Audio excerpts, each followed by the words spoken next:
Sub to PRD Blackwatch. I promise I don't normally sound Australian. Alright mate, this is PRD Blackwatch. Welcome to another episode of How to Play. This week we're talking about Miles Campbell, aka Castle.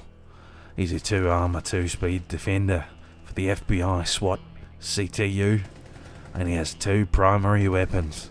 The UMP-45 SMG, it's a smallish mag, slow rate of fire, basically no recoil, and it hits harder than most SMGs. You're talking 38 points of damage per shot, mate.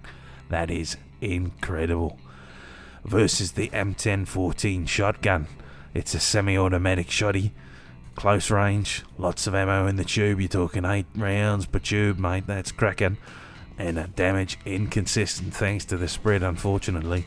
When you're talking about further ranges than your point blank, if you're not deep throating that shotgun, it's not killing you, but maybe, because it's got a bit of inconsistency there. I've been using it a lot, but I wouldn't recommend it. I would go with the UMP-45 in this case. For secondary weapons, he's got 2 choices: the 5.7 USG, high capacity, decent irons, and no recoil. This thing is a beauty, mate.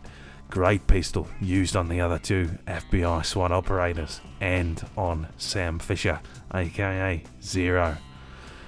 But I wouldn't pick it unless you're using the shotgun, because the other thing that you got as a secondary weapon, oh, you are not gonna guess, mate, it's another fucking shotgun. It's a super shorty shotgun.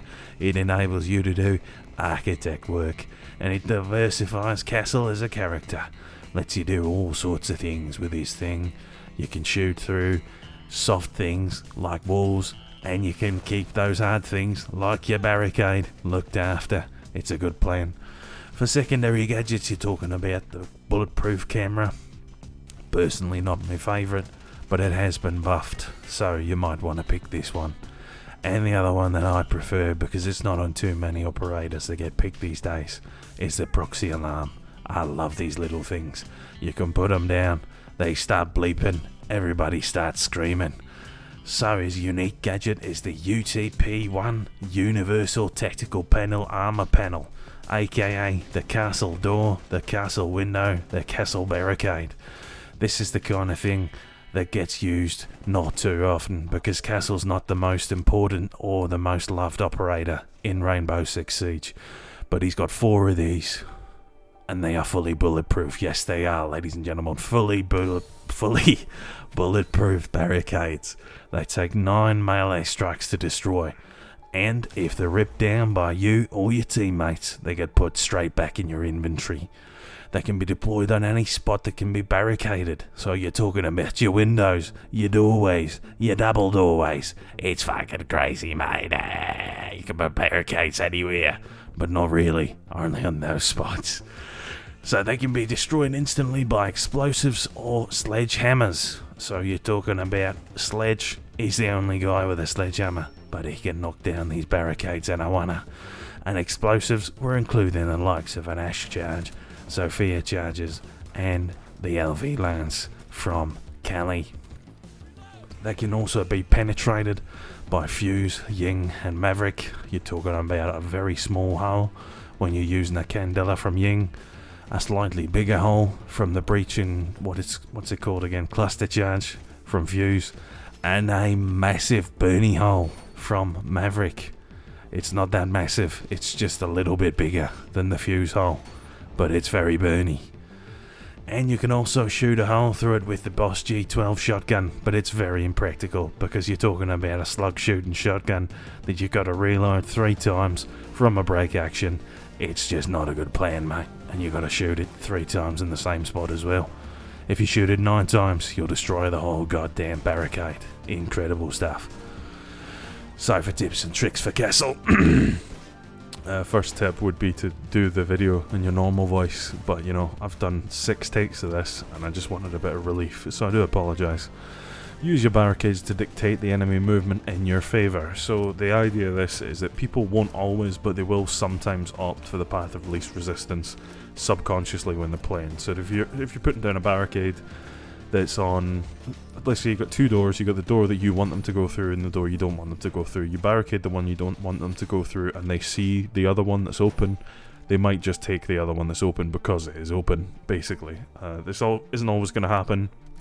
Castle's one of these ops who he's not going to be perfect to use, because a lot of his skill is really down to just making decisions based on other people's psychology, but it's not always going to apply to them.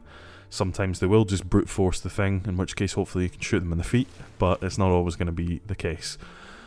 You can do little tricks to protect your more difficult sightlines. Do you want to know what the little trick is? It's putting a barricade there. It's not much of a trick. And the whole point of this is that if there's a sightline that you don't like on a site, we're talking about windows, particular door spots that you maybe see a lot of traffic through, i.e. gunfire, and you want that to be avoided, use the barricade. If they then have to use utility to get rid of it, it's not ideal, because obviously you want that sightline to be covered, but there's nothing you can do to stop that unless you're going to be heavy committing to the likes of Wamai or Jaeger to stop that utility from reaching it. But sometimes you just have to accept that it is a trade. It's a favourable trade in your sense, because you still get the value out of your other gadgets. You still have your other barricades as well. They're having to sacrifice something that they could have used on potentially a more important piece of hardware on your side. You know, for example, if we're talking about Ash, one breaching round on your barricade is 50% of her gadget expended when she could have used it on an Evil Eye or something else. Deploy the barricades directly onto wooden ones that are existing for the speed of it. So you can basically chuck them onto you can chuck them onto windows that are already placed, and it'll just destroy it and replace it with your own. I didn't actually know this until a little way into making this video, so it caught me off guard, but it's definitely a useful trick. Consider saving some for later pushes. This is a very high risk tactic, so I would say that this one comes with a bit of a warning as a result. I personally am not the biggest fan, but if you can set up the right situation where you can just walk into a high traffic entry and get that barricade up when you're facing down against someone who maybe doesn't have the utility to get it open, and they're forced to expose their feet by taking 9 melee shots to it, you've kind of got them by the balls at that point, and you could potentially win outright as a result. So weigh up those decisions. Obviously you're putting yourself at risk by walking right up to an open door and potentially getting shot, but sometimes it's worth taking that risk. If you have a particular problem window and the team that you're playing against hasn't been picking the likes of Ash, Sledge or Sophia, or even Callie, to be honest. Actually, there's quite a few now. We're starting to run out of the number of people that I can just recall off by heart that now have access to these long-range breachy gadgets. Then you might want to use mute in combination with your castle windows. This is normally used to counter fuse or hard breaches, or sorry, not hard breaches, hot breaches. But, you know, it can still be a problem if the team doesn't have anything other than their hands to get into somewhere and they're stuck with breaching charges that are now not working because they're jammed. Then it can be useful. But again, it's dedicating 2 people's utility to one thing, and it's a quarter of both of your gadgets that's going to be expended by doing this. So, you know, just make sure that it's going to be worth it. Make sure that the enemy composition is not going to make that plan redundant straight away, and just, you know, make that call as it happens. Except that there are just going to be some operators that ruin your day, especially with attacker repick coming in the next year or so.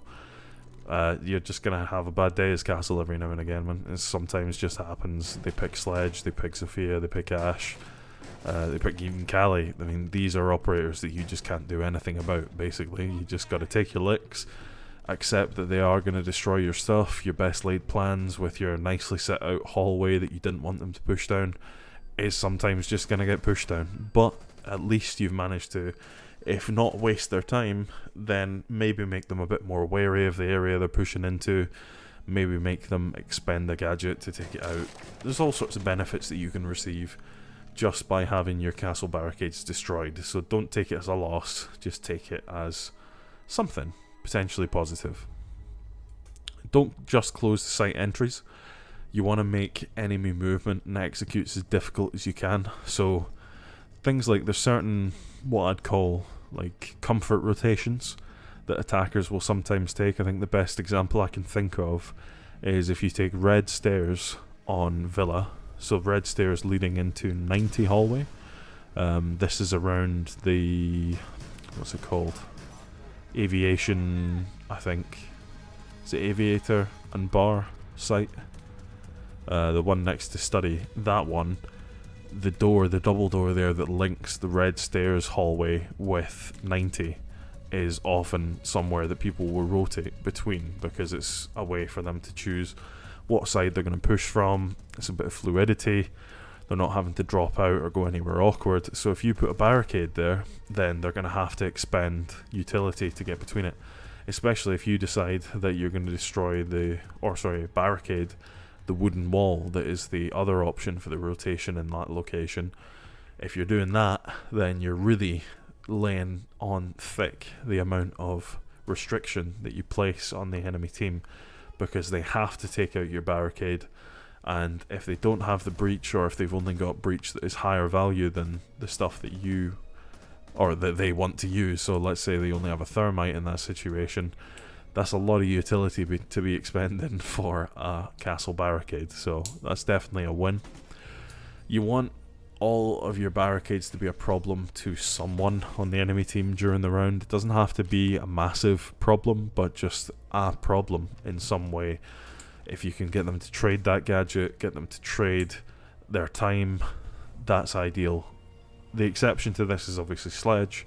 Sledge is just your absolute hard counter, and you're going to have to just take licks when it comes to him playing against you. But it is what it is. Try and get those gadgets out of other people instead. Combine your barricades with solid cover, and then you can use your secondary shotgun to make kill holes into soft walls. It means that you have that little bit of hard cover combined with a soft wall that gives you a sight line. The perfect example of this is the site reading room into, I think it's dining or fireplace on cafe. It's a second floor site. That one I really like.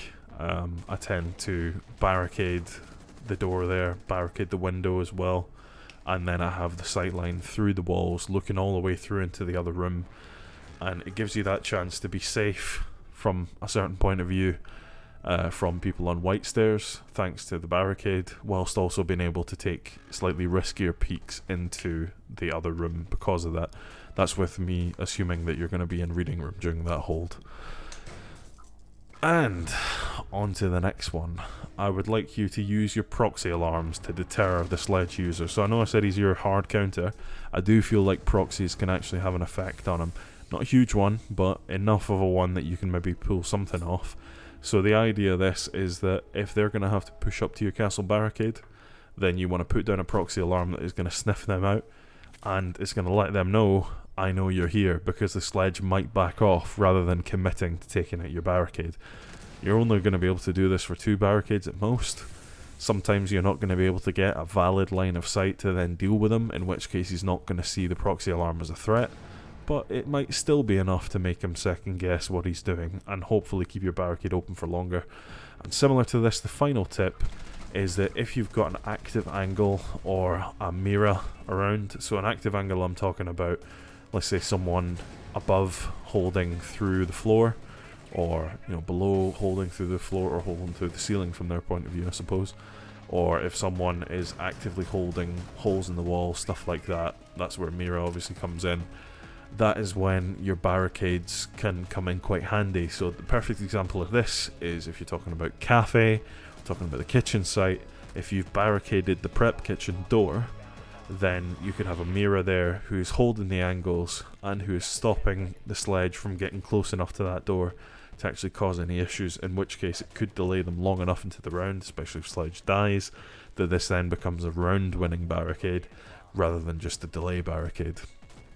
So these are my little tips and tricks on Castle. He's an operator I enjoy. He's not an operator I play very often these days, because it does kind of feel like you just don't have a chance to play him properly, because there's almost always someone there that can destroy your stuff effectively and without any real expenditure. But he's still got some love out there. He's still got some utility, especially now that he's got the shotgun and he's got the 1.5 and he has 4 barricades. So you just gotta try him out, see what you think. Subscribe to PRD Blackwatch if you enjoy these guides, and I will see you in the next one on Saturday. Dos vidania, everybody. Bye bye.